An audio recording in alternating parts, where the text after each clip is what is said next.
This is a subset of, what we had here was a subset of 27 women from the 1983 study agreed to give blood 3 times a week, as well as all that other data. And they gave the blood in the luteal phase of the month. And these are the data of the 27 individual women. If we go down further, you go back and look at what that data showed, but I want to show you the summary of the data. Turns out that neither testosterone nor progesterone was related to the behavior pattern of being weekly versus less than weekly. But look at the estrogen level difference in the weekly active women. They're circulating 118 picograms per milliliter of estrogen. You see that? Can you see that number from where you are? You can. Okay, and the less than weekly, what are they circulating? 65.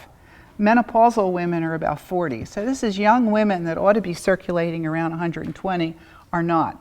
They're about half as much estrogen circulating. It has a lot to do with an awful lot of health effects that you can expect from that. Let's go further. This is total estradiol comparing celibate sporadic to weekly. That's just a bar graph. Instead of looking at it, I like to look at individual data, but most people like to look at bar graph summaries. Here's another one of that same set of people, looking at what was the behavior pattern, and the X's are the sporadically active. Look at their estradiol levels. Look how low they are. Can you see all these people who have not too much sex? Their heterosexual total is 4 or 5 or 8 days out of 14. And look how low their estradiol levels are. And compare that to the weekly women. They're all much higher except one person.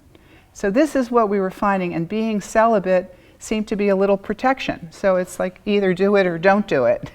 But halfway effects are not real good for a woman's body, is really what the data were saying to me in terms of fertility. This is another, let's see what figure 3. The proportion of long and short cyclers who have deficient estrogen, that's really what it's looking at. And I don't have time to take that apart, so we're going to skip it. The summary of this whole study is stable sexual behavior seem needed for optimizing levels of luteal phase estradiol, and testosterone and progesterone do not show up as related to the behavior pattern, even though it did show up as related to the cycle length, the luteal phase length. All of these studies taught me as a scientist that there's something about the dynamic of regular sex with the opposite sex for a woman that makes her fertile, that makes her estrogen levels high. We know that estrogen does amazing things for the brain, the bones, the cognitive function, the cardiovascular function, the blood. It's everywhere they've ever looked, estrogen is profound. And with aging, estrogen diminishes and the woman starts aging, her bones start losing mass, she starts having, this morning I read a study that as estrogen levels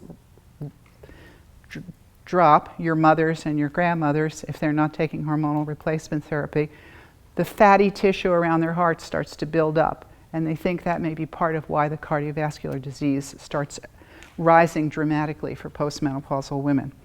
But estrogen is the amazing life source of femininity, and we see it's related to sex behavior.